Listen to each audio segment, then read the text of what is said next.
Bismillahirrahmanirrahim.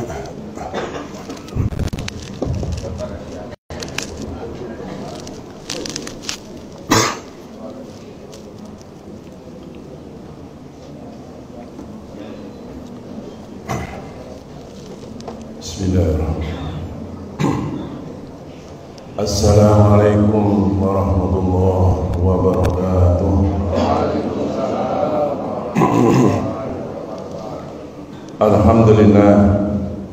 Alhamdulillahilladzi syarafal mu'minina bitasrih bin nuril iman wa nawwara sudurahum bil ma'rifati wal iman.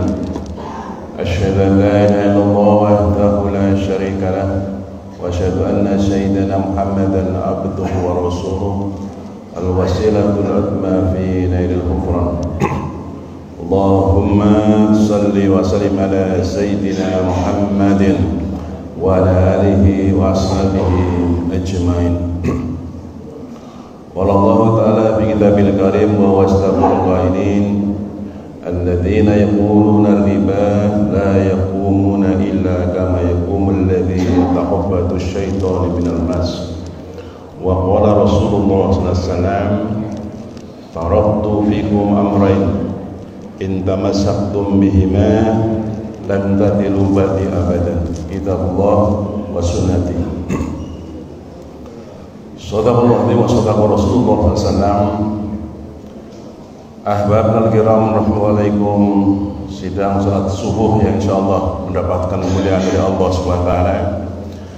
Kita panjatkan puji syukur kita kehadirat Allah Subhanahu wa taala atas limpahan nikmat. Alhamdulillah, syukurillah.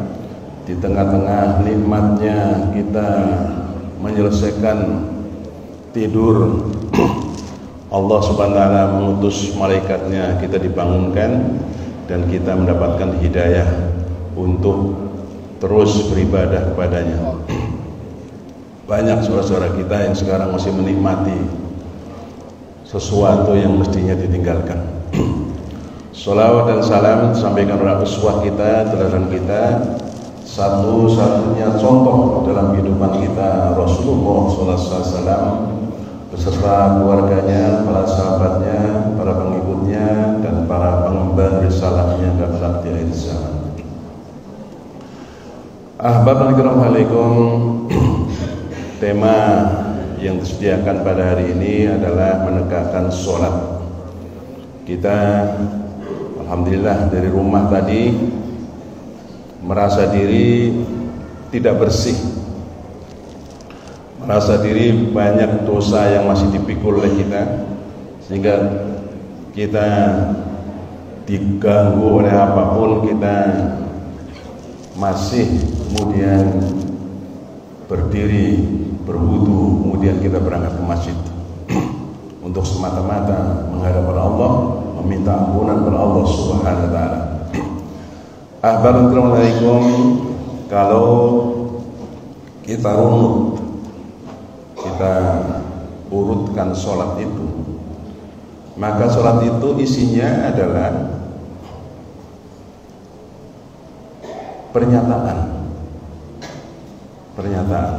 yang pertama. Yang kedua, isinya sumpah di hadapan Allah SWT. Kita sumpah di hadapan Zat yang Maha Agung, dan kita berani sumpah. Ini yang sebenarnya kalau kita tahu artinya sholat itu, kita bergetar hati kita, ketakutan hati kita, karena kita mengucapkan sumpah di hadapan Allah SWT.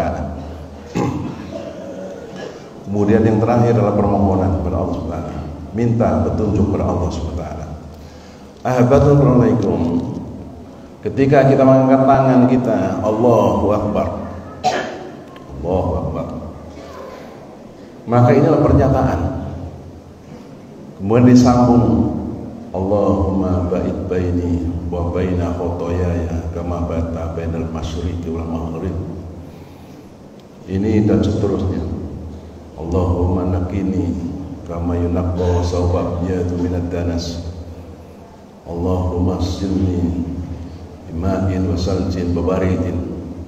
Ini kalau sebagian teman-teman kita mengucapkan itu. Yang kemudian di judul-judulnya itu iftitahnya Muhammadiyah. Padahal itu ya Islam, orang Islam ya begitu. Siapapun boleh mengucapkan itu, tidak harus Muhammadiyah. Kemudian ada lagi Allahu Akbar kabir walhamdulillahi katsira. Ya Allah, yang Maha Agung, yang Maha sempurna keagungan.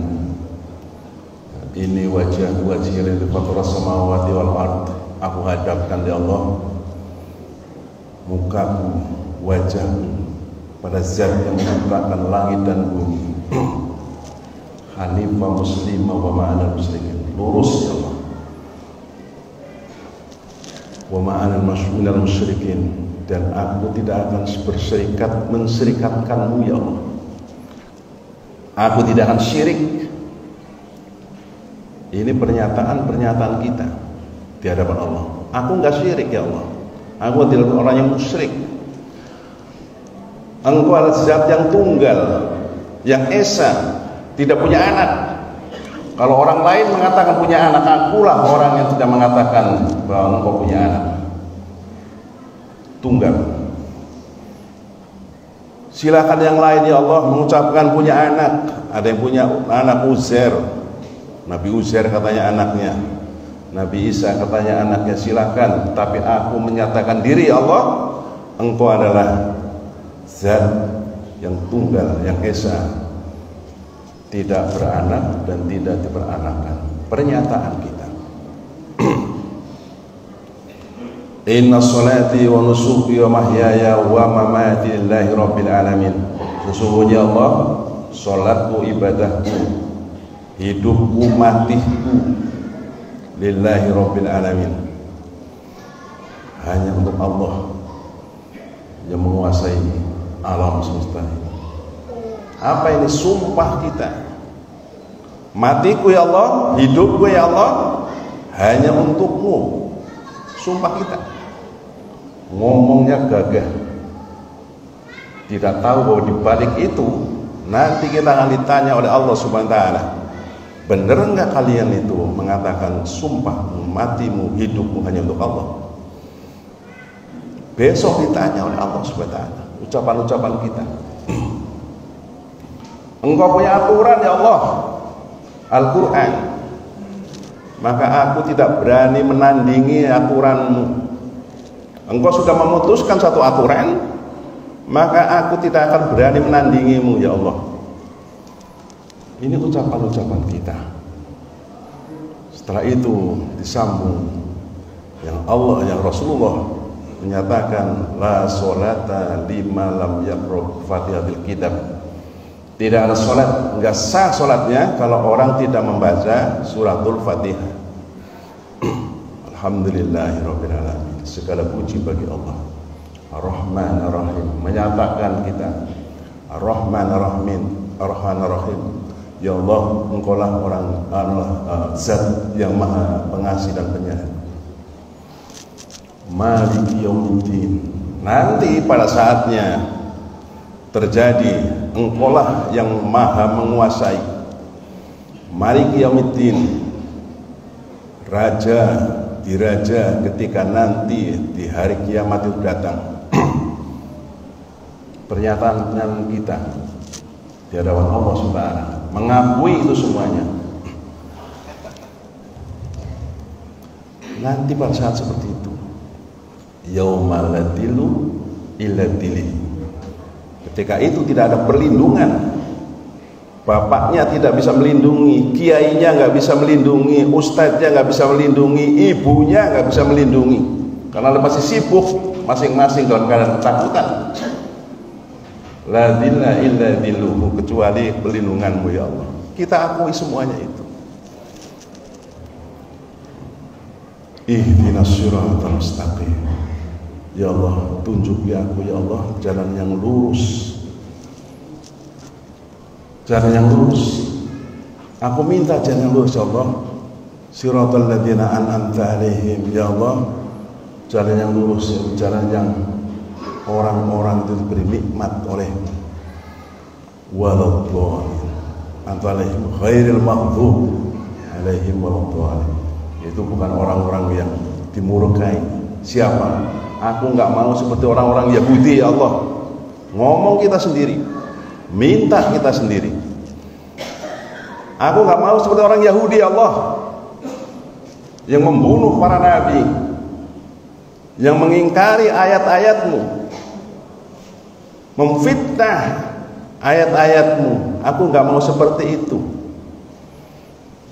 Ini kita minta di hadapan Allah SWT. Walau dhalin, dan bukan seperti orang-orang Nasrani yang sesat mengatakan Allah itu punya anak. Allah punya anak. Dan kalau kita minta ampunan gak melewati anaknya, tidak akan diterima. Enggak, ya Allah, aku enggak seperti itu. Aku langsung padamu. Ini pernyataan kita. Ihdinas siratal mustaqim, ya Allah, tunjukkan jalan yang lurus. Maka Allah menjawab dan surat yang kedua, dzalikal kitabu la raiba fihi. Kalau kalian minta jalan yang lurus, ini Al-Qur'an. Enggak ada keraguan dalam Al-Qur'an. Yang orang ragu dalam Al-Qur'an, kufur dia. Man kafara bi ayati minal Qur'an faqad kafara. Satu ayat saja kita mengkufurinya, kita mengingkarinya, sungguh dia telah kufur. Ini kita ucapkan setiap hari 17 kali setiap hari. Allah menjawab itu. Nah, kemudian juga Rasulullah sudah sampai menegaskan, taraktu fikum amrayn. Aku tinggalkan. Nanti kalau aku meninggal, aku tinggalkan dua perkara. 14 abad yang lalu, ucapan Rasulullah SAW. Kalau kalian tidak mau tersesat, kalian tidak mau mengikuti orang Yahudi Nasrani, inilah Al-Quran. Rasul mengatakan, taraktu fikum amrayn. Aku tinggalkan dua perkara. In tamassaktum bihima. Kalau kalian teguh memegang keduanya, lan tadilu ba'di abadan. Lan, tidak akan pernah, bukan la, bukan lam, lan, tidak akan pernah, lan tadilu, tidak akan pernah kalian tersesat ba'di, setelah aku meninggal, abadan, selama-lamanya. Tapi kalau tinggalkan Al-Quran dan hadis Rasulullah, maka kalian pasti tersesat. Ini mafhum mukhalafatnya. Jadi mafhum mukhalafatnya, kalau kita meninggalkan Al-Quran dan hadis, pasti tersesat. Seperti apapun, sepertiga apapun, seperti berapa apapun yang kita tinggalkan, pasti kita tersesat. Allah Subhanahu wa ta'ala. Assalamualaikum. Orang kalau sudah berpegang dengan ini, maka apapun pendapat orang, berapapun orang yang berpendapat, mayoritas berpendapat seperti apapun, akan ditinggalkan kalau itu sudah terjadi, Allah sudah memberikan petunjuk. Sebagaimana kemarin sudah disampaikan pada ustaz kita, ketika terjadi perjanjian Hudaybiyah. Hudaybiyah itu terjadi pada tahun ke-6 Hijriah. Ya, ketika Rasulullah bersama rombongannya dari Madinah mau ke Mekah, mau haji, tiba-tiba jaraknya tinggal 22 km. 22 km. Jalan kira-kira ya paling nggak 2 jam, nggak sampai 2 jam, 1 jam lagi kira-kira sampai. Dicegat oleh orang-orang Quraisy. Terjadi perdebatan. Perdebatannya sengit waktu itu. Kemudian apa? Dalam perdebatan itu disepakati bahwa antara orang Islam dengan orang-orang Quraisy tidak akan terjadi pertempuran lagi, perang lagi selama 10 tahun. Sepakat. Kemudian apa? bagi suku-suku yang lain yang mau mengikuti, boleh mengikuti. Bagi suku-suku yang lain, siapapun orangnya yang mau mengikuti Muhammad, silahkan mengikuti. Tapi kalau masih dalam kekafirannya, silahkan dalam kekafirannya. Roh disepakati. Poin berikutnya, orang-orang Islam yang berangkat ke Madinah, yang saudara-saudara di Mekah itu tidak mengizinkan, harus dikembalikan ke Mekah. Orang-orang Islam yang berada di Mekah tidak boleh, orang-orang musyrik, orang-orang Quraisy yang belum masuk Islam, itu tidak dikembalikan kepada orang-orang Islam di Madinah. Jadi orang-orang. Nah, ini perjanjian ini menurut mayoritas sahabat itu merugikan Islam. Perjanjian kayak gini merugikan banget. Orang Islam yang sudah di Mekah nggak boleh tarik lagi ke Madinah. Ini Umar Samsi, Abu Bakar, orang yang begitu cerdasnya, itu sampai nggak setuju. Mayoritas mengatakan ini nggak baik, ini perjanjian ini merugikan kita. Tapi seorang Umar bin Khattab yang demikian cerdasnya, keras dan cerdas, Umar bin Khattab, sampai Rasulullah mengatakan, andainya setelah aku ini ada nabinya itu Umar bin Khattab. Tanya dengan Rasulullah SAW, ya Rasul, perjanjian kok kayak gini nih? Kita bahasa kitanya nggak gitu. Ini merugikan umat Islam. Ini wahyu apa bukan? Dijawab Rasulullah, ini wahyu.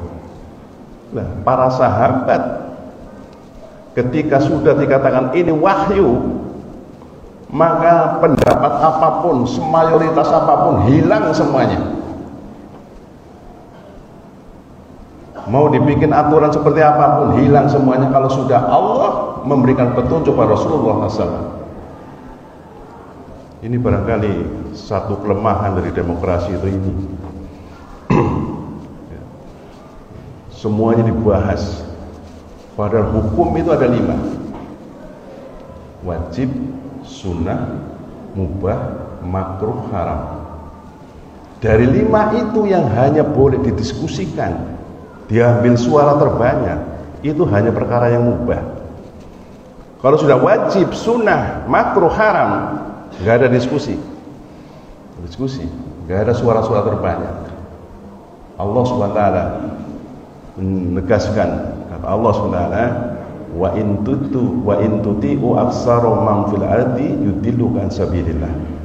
Kalau kalian mengikuti keputusan orang suara terbanyak, yudilluka an sabilillah, kalian akan tersesat dari jalan Allah Subhanahu wa taala. Ayat 116. Maka sahabat waktu itu menyerahkan. Kenapa? Mereka menegakkan sholat. Kalau Rasulullah sudah mendapatkan petunjuk dari Allah SWT, tinggalkan pendapatnya. Ya, ini sahabat waktu itu.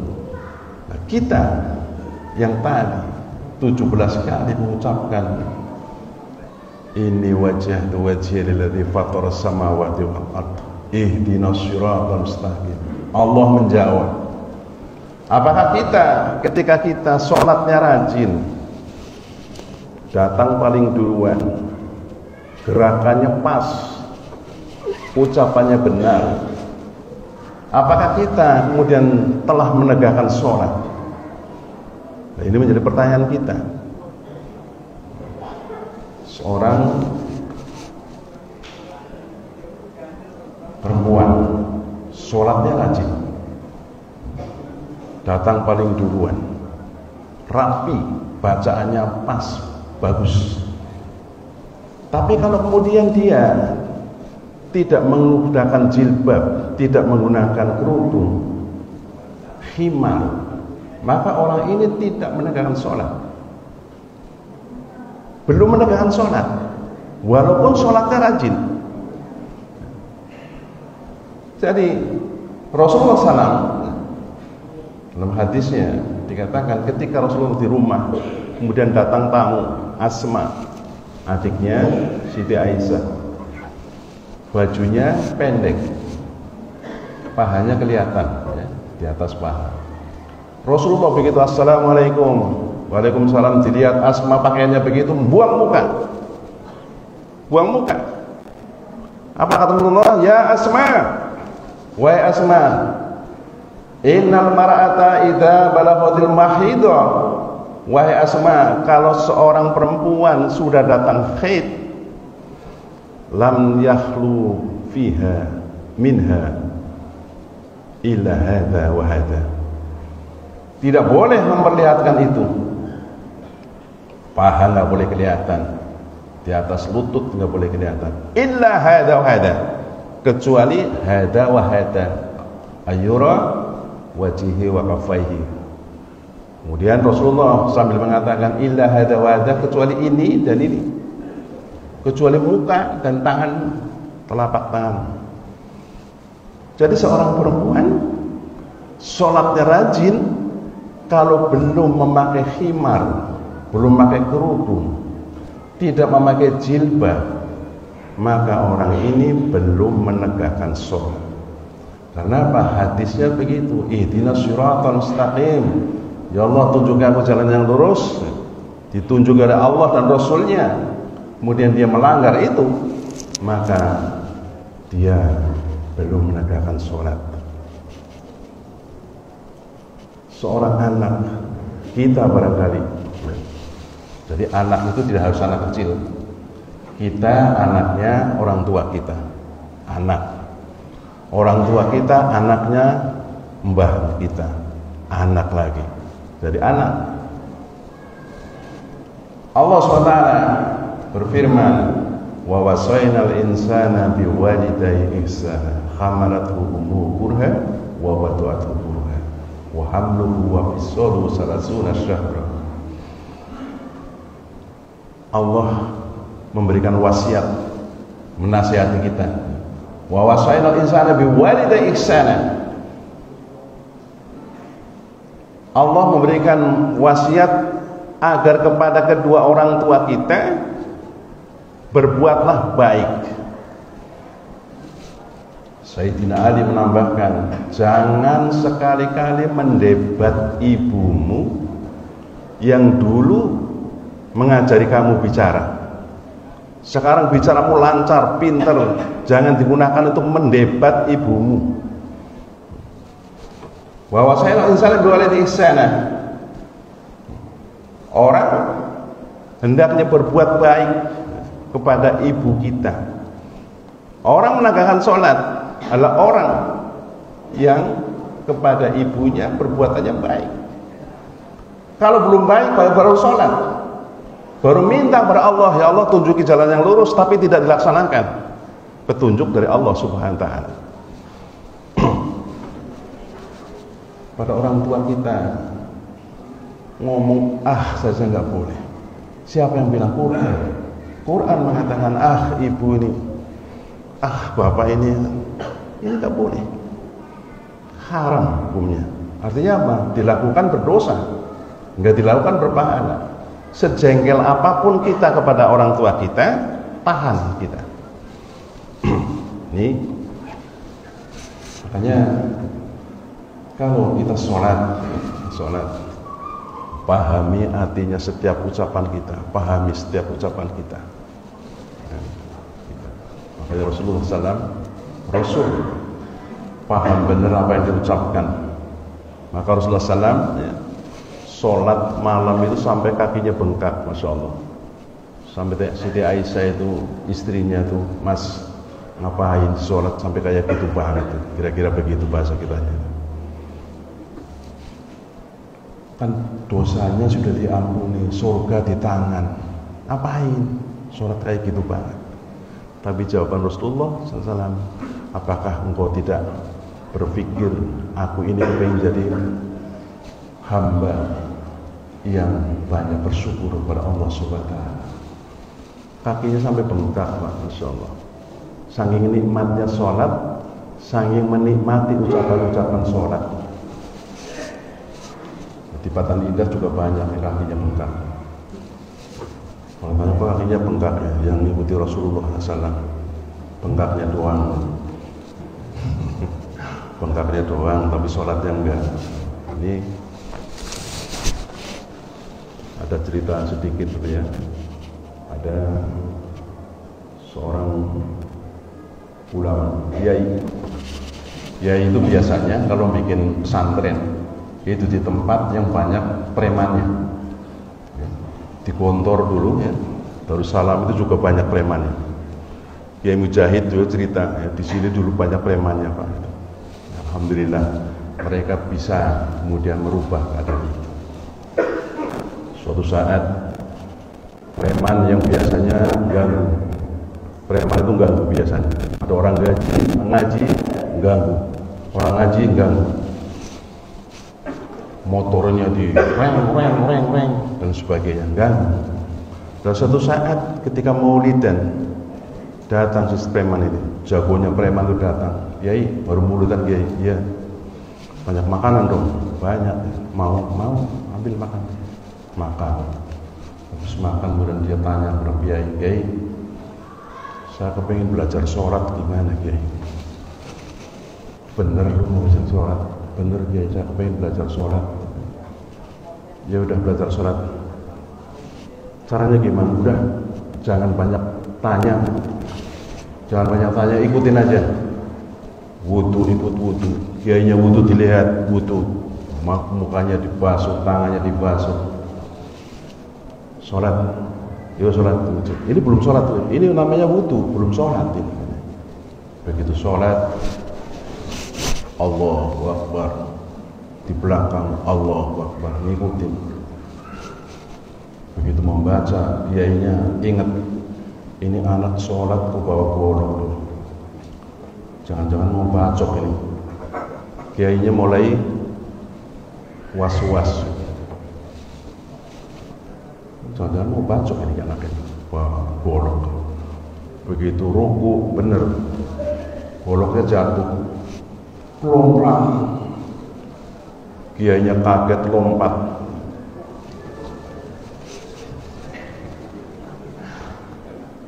Tadi bilang, sholat ikutin saya aja. Gak usah tanya-tanya. Dia ambil goloknya, loncat di samping kiainya. Kiainya kaget, lari kiainya lari. Dia ikut lari membawa golok, kiainya ikut lari. Begitu sampai lama kiainya lari, ngos-ngosan kiainya pasrah. Ya Allah, udahlah, mati lah, bacok lah udah. Akhirnya apa? Kiainya diem, duduk. Begitu duduk, dia nggak kemana-mana, ikut duduk di sampingnya.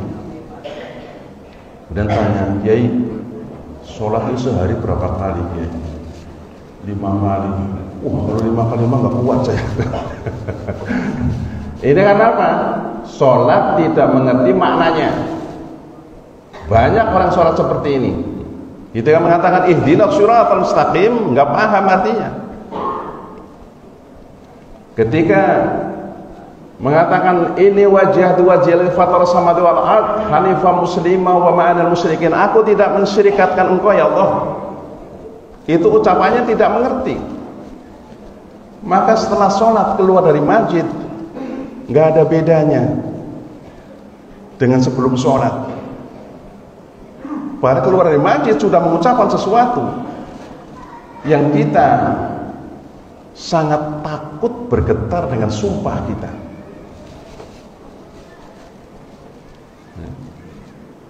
Seorang perempuan ketika malam hari mau tidur, dibacanya mengikuti Rasulullah SAW, karena sunnahnya begitu. Dibacanya surat Al-Ikhlas 3 kali, surat Falaq, surat An-Nas, Al-Fatihah, ayat kursi. Kemudian dilihat suaminya tidur kelelahan, capek, terenyuh hatinya si wanita ini. Ya Allah, suamiku dulu banting tulang, sekarang udah pensiun, tidur kecapean. Insyaallah sampai mulutnya melongo begitu. Diciumnya suaminya dengan penuh kasih sayang. Kenapa? Mengikuti Rasulullah SAW. Didoakannya suaminya, didoakannya anak-anaknya. Wanita semacam ini telah menegakkan sholat. Tapi kalau kebalikannya itu, kalau suaminya di rumah ngomel aja, ngomel, sholatnya rajin, tapi ngomel aja, maka orang sholat belum menegakkan sholat. Dulu di zaman Umar bin Khattab menjadi seorang khalifah, ada seorang laki-laki setiap hari ribut sama istrinya, dimomelin, dimarahin sama istrinya. Suatu saat dia itu membalik, memberi nasihat kepada istrinya, nggak mampu juga, lebih pintar istrinya, pintar ngomongnya gitu. Kemudian apa? Dia datang ke Sayyidina Umar bin Khattab. Tujuannya apa? Mau mengadu pada Umar bin Khattab. Pengen mengadu, ya Umar, wahai pemimpin kaum muslimin, istriku ini susah diatur. Kepengennya Amir Mu'minin membantu istrinya, membantu dia menasihati istrinya. Begitu sampai di rumahnya Umar bin Khattab, sampai di rumah mau assalamualaikum, terdengar istrinya Umar bin Khattab lagi marahin Umar bin Khattab. Umar bin Khattab orang yang gagah, berani ya, yang pinter, dimarahin sama istrinya diem, diomelin diem. Begitu mau masuk, lah kok lagi dimarahin begini, sama dong kalau gini. Begitu selesai, Umar melihat ada tamu, mau balik lagi, dikejar sama Umar. Mas, sini, ada apa? Waduh, Amirul Mukminin, saya itu malu ngomong. Kenapa? Saya itu setiap hari ribut sama istriku. Istrimu sholat, ya sholat, aku juga sholat. Tiap hari aku ribut sama istriku. Terus ya saya itu kesini minta tolong. Aku sendiri udah nggak mampu memberikan nasihat kepada istriku. Terus sampai kesini sampai lagi dimarahin sama istriku. Yang menjadi pertanyaan saya, kenapa sampai kok diem aja? Amirul Mukminin khalifah, ilmunya banyak, tegas, keras, berani, tapi dimarahin istri kok diem aja? Apa kata Umar bin Khattab? Istriku adalah orang yang menyediakan aku makanan. Istriku adalah orang yang mencuci pakaianku. Istriku adalah membersihkan rumahku ketika aku tinggalkan.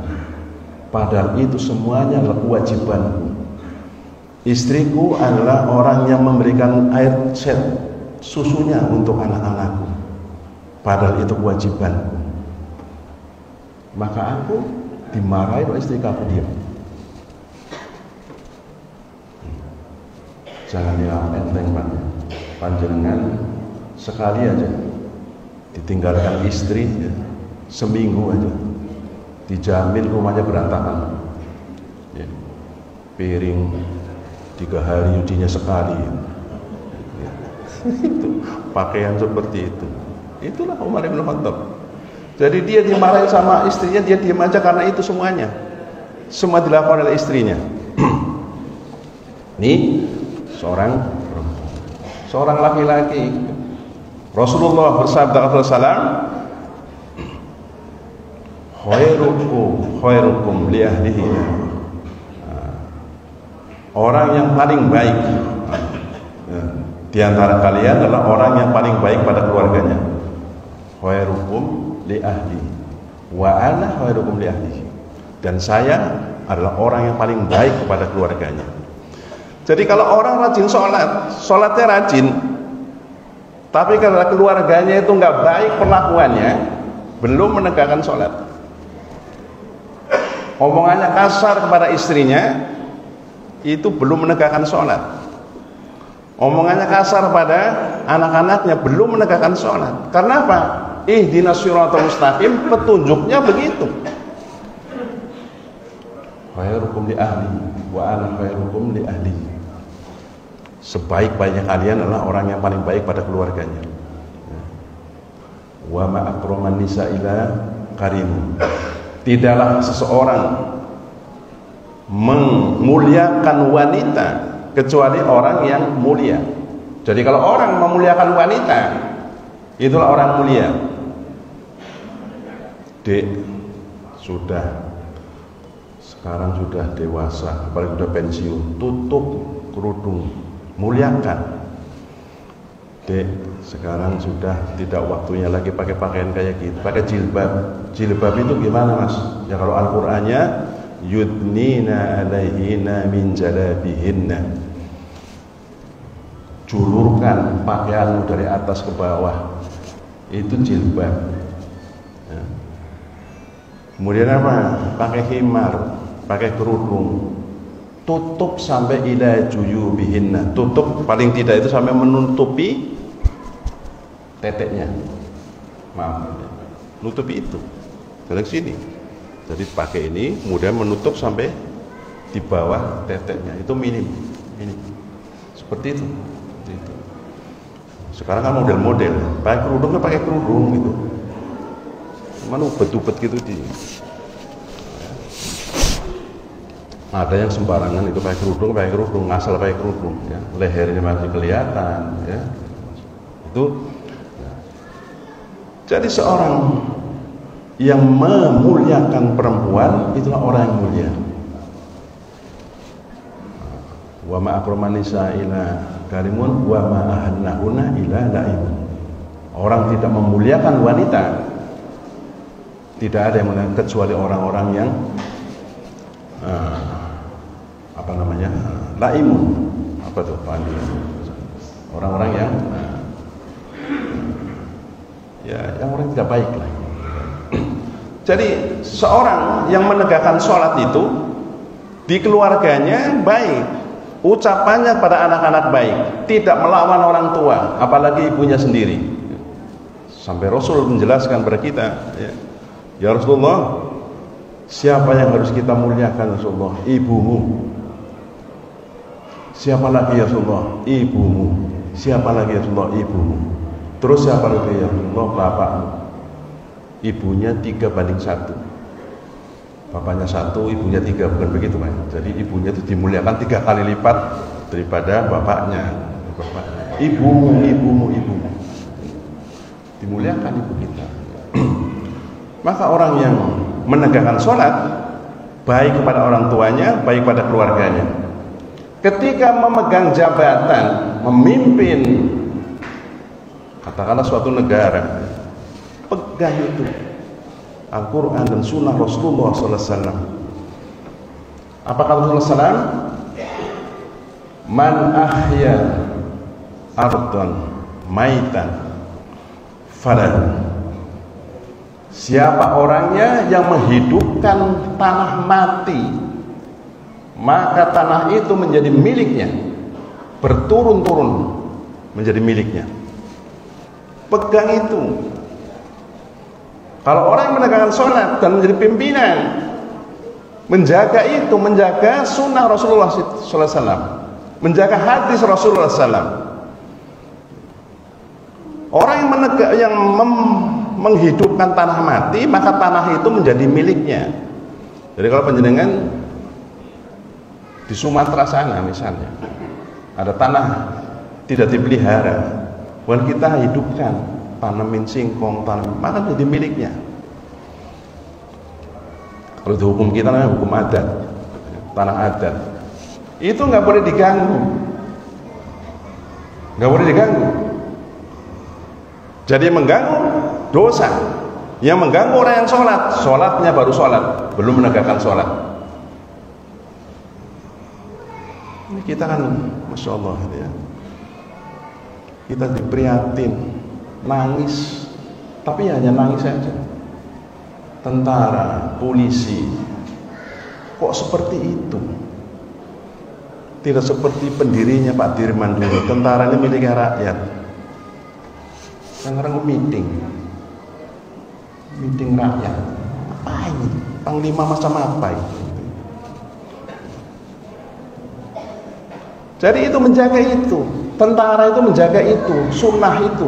Sunnah Rasulullah SAW. Hadis Rasulullah SAW. Jangan kemudian orang yang sudah mempunyai hak di situ diusir, ditendang, dipukul. Kenapa? Karena nggak punya sertifikat. Masya Allah. Yang datang dari Cina nggak bawa sertifikat, nggak bawa ijazah, nggak bawa apa. Itu yang dibela-belain. Investasi berkedok, penjajahan berkedok investasi. Nah, orang yang menegakkan sholat itu seperti itu, menjaga hadis itu, melakukan hadis itu, menjalankan hadis itu. Quran menyebutkan, ya ayyuhalladzina amanu istanibu katsiran minadh-dhon inna ba'dadh-dhoni ismun. Wahai orang yang beriman, kata Allah, yang menyeru itu Allah. Dulu kalau ada seruan ya ayyuhalladzina amanu, orang langsung diam. Karena itu perintahnya pasti tegas, perintahnya pasti berat, atau larangan yang paling berat. Ini orang diam waktu itu. Ya ayyuhalladzina amanu istanibu katsiran minadh-dhon. Wahai orang yang beriman, jauhi oleh kalian berburuk sangka. Berburuk sangka. Tetangganya punya televisi, alhamdulillah, ini orang yang baik. Bukan ini dari mana itu, pensiunan mau beli televisi. Tapi kita ikut bersyukur. Ijtanibu katsiran minadh-dhon. Jauhi minadh-dhon. Inna ba'dadh-dhon ismun, sesungguhnya dhon itu adalah berdosa. Wala tajassasu, dan jangan kalian memata-matai sesama muslim. Masjid ini adalah tempat orang yang baik. Orang yang mau lagi tidur enak-enak berangkat ke masjid. Orang yang lainnya sedang tidur enak-enak, main kemaksiatan, mau membaca Al-Quran di masjid. Tempatnya orang baik.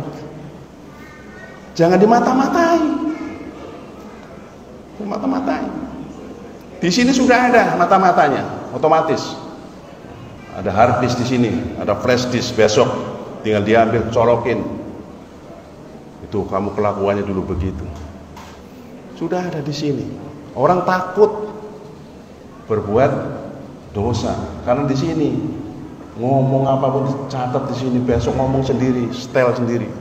Makanya Allah itu paling adil karena kita membaca sendiri kelakuan kita. Kita membaca sendiri apa yang kita perbuat. Sholat enggak, ngaji enggak, ke masjid enggak. Ke masjid mau memata-matai. Ini yang semacam ini, walaupun orang berhaji berulang-ulang, hajinya berulang-ulang, diongkosi negara berulang-ulang, sholat di Mekah, di Medina, tapi belum menegakkan sholat. Karena apa? Muslim dimata-matai. Wala tajassasu wala taghdab ba'dukum ba'dha, dan jangan menggunjing satu dengan yang lainnya. Ini adalah orang yang menegakkan sholat semacam itu. Hadis lain Rasulullah mengatakan, Rasulullah SAW, an-nasu syuraka salasin.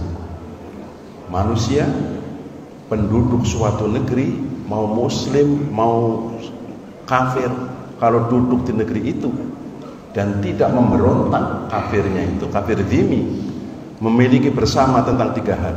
Alma, air. Air itu yang menyediakan Allah. Lautan demikian banyaknya. Kalau lautan Asad sudah siapin es, gunung es dicairkan. Air disiapkan oleh Allah SWT, ditarik dengan sinar matahari ke atas dari awan, Begitu jadi awan, tentara Allah yang namanya angin dibawa oleh angin, dijatuhkan di mana Allah itu mau. Maka air tidak boleh dikuasai oleh perorangan, dikuasai oleh swasta, apalagi orang asing. Air itu milik penduduk di daerah itu. Hadisnya begitu. Jadi orang asing nggak boleh menguasai air. Sumbernya itu nggak boleh dikuasai. Karena apa? Allah yang memberikan untuk orang-orang di situ. Dibersihkan. Siapa yang bersihkan? Pemerintah yang bersihkan. Pemerintahnya, pegawainya tuh kurang, nggak mampu. Tapi ada orang lain dari Perancis mengatakan, Mas, saya dari Perancis bisa Pak bersihkan itu. Berapa untuk bersihkan itu? Silakan bersihkan. Bukan kemudian saya bersihkan. Sekarang ini kan ada kan perusahaan Perancis itu apa namanya, dibersihkan itu. Kemudian apa pembagiannya, penghasilannya dikasihkan ke PAM, PDAM ya, dan air minum 39% masuk ke Perancis, 61% masuk ke kita. Sepanjang hari seperti itu. Batan Indah ada 1000 rumah, katakanlah setiap rumah itu 100.000, berarti ada 100 juta setiap bulan. Itu kalau 100.000, ada yang lebih dari itu. 100 juta setiap bulan, 39 juta setiap bulan mengalir dari Batan Indah ke Perancis. Kalau orang menegakkan sholat, memperhatikan hadis itu, menjaga hadis itu, orang Perancis bisa apa? Bisa bersihkan. Ada ajir, ada mustajir. Bersihkan. Kalau bisa bayar. Kalau rusak, ya saya beli nanti itunya. Bukan ngalir-ngalir kayak gitu. Enak aja dipasang sekali, kemudian ngalir tiap bulan ke sana. Al-Kala, hutan itu miliknya penduduk negeri situ. Mau orang muslim maupun orang kafir dhimmi memiliki bersama tentang hutan. Makanya hutan dikelola oleh negara, dikembalikan kepada rakyat untuk sekolah, kesehatan, untuk keamanan. Jadi kalau dikatakan dengan Islam itu, dengan syariat Islam itu sekolah gratis, kemudian kesehatan gratis, itu bukan omong kosong. Memang seperti itu. Pak, sekarang hutangnya udah banyak, masya Allah ya. Alladzina yaquluna riba la yaqumuna illa kama yaqumu alladzi yatawafatu syaitan minal mas. Orang yang makan riba, bahkan satu hadis yang lain dikatakan 1 dirham masuk dalam perut kita. 1 dirham itu kira-kira 40 ribuan Pak. 40 ribu. Jadi kalau sampean makan di warung ya, kenyang 40 ribu itu dengan uang riba 1 dirham, maka dosanya sama dengan menzinai ibu kita sendiri sebanyak 36 kali dosanya Pak. Jadi 1 dirham masuk ke perut kita sama dengan menzinai ibu kita 36 kali. 1 dirham. Allah menegaskan orang yang makan riba, kata Allah Al-Baqarah 275, itu seperti tidak bisa berdiri, tidak seperti sempoyongan berdirinya, seperti orang yang masukkan setan, sempoyongan nggak tegak. Maka orang yang pinjaman online banyak yang kelabakan, pinjam online kemudian ada riba, itu ribanya berlebihan lagi gitu ya. Itu sempoyongan hidupnya. Negara pun sama. Negara kalau pinjam dengan hitungan riba, negaranya sempoyongan. Akhirnya itu apa? Ya itu tadi. Cari paling gampang, jual aja itu ya. Bagian pulonya. Akhirnya habis. Ini orang yang menegakkan sholat adalah orang yang menjalankan Al-Quran, yang menjaga hadis Rasulullah dan menjalankan hadis-hadisnya, menjalankan sunnah-sunnahnya. Barangkali ini yang bisa disampaikan pada hari ini. Mudah-mudahan ada manfaatnya. Marilah kita menggugah cintailah Islam. Cintailah Islam, pelajari Islam, mudahkan tegakkan sholat. Itu ucapan-ucapan yang kita ucapkan itu artinya apa? Tegakkan syariat Islam di tengah-tengah kehidupan kita seberat apapun. Dan Rasulullah SAW menjanjikan kita memang dalam hidup ini dalam periode yang dimana kita itu periode yang mulkan jabriyatan. Jadi kata Rasulullah, takunu fikum nubuwatan, di tengah-tengah kalian dulu itu adalah para nubuah, para nabi. Tsumma takunu idza sya'allahu an takuna, dan Allah menegakkan para nabi itu dipimpin oleh para nabi ya, ketika Allah menghendaki. Tsumma yarfa'uha idza syaa yarfa'uha. Kemudian Allah menghapus, menghilangkan para nabi itu dan sampai Nabi Muhammad hilang semua kepemimpinan, tidak dipimpin oleh para nabi. Tsumma takunu khilafatan ala minhajin nubuwah. Kemudian yang dipimpin oleh khulafaur rasyidin. Tsumma yarfa'a idza yarfa'a. Kemudian khulafaur rasyidin itu berganti, tsumma takunu mulkan adhon. Kemudian ada mulkan adhon, para raja-raja yang menggigit. Kenapa namanya raja? Karena itu keturunan-keturunannya diangkat menjadi khalifah. Tapi adhon masih menggigit. Yang digigit apa? Syariat Islam. Maka ketika itu disebut juga sebagai para khalifah. Para khalifah, walaupun ada yang menentang, tapi masih mulkan adhon, masih menggigit syariat. Sumatakunu mulkan jabriyatan. Kemudian yang sekarang inilah kita di era kita adalah mulkan jabriyatan, para penguasa yang otoriter, kejam. Summa yarfa'uha idza syaa yarfa'uha. Pada waktunya nanti juga Allah akan menghilangkan yang semacam ini. Ketika apa?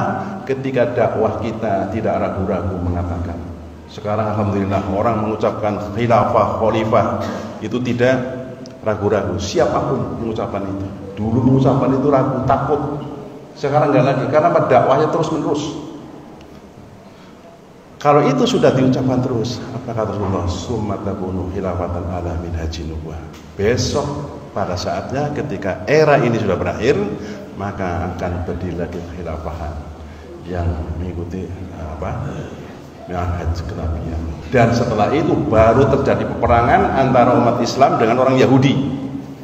Perang nanti sampai orang Yahudi itu terbirit-birit, ngumpet di batu, ngumpet di pepohonan. Pohonnya dan batunya ngomong. Besok pada saatnya Pak, batu bisa ngomong. Kalau bahasa Serpong ya ini nih Yahudi di belakangku. Besok sajaroh juga begitu. Pohon-pohon juga begitu. Pada saatnya nanti ketika sebelum hari kiamat, kecuali pohon urhud, pohon yang melindungi orang-orang Yahudi.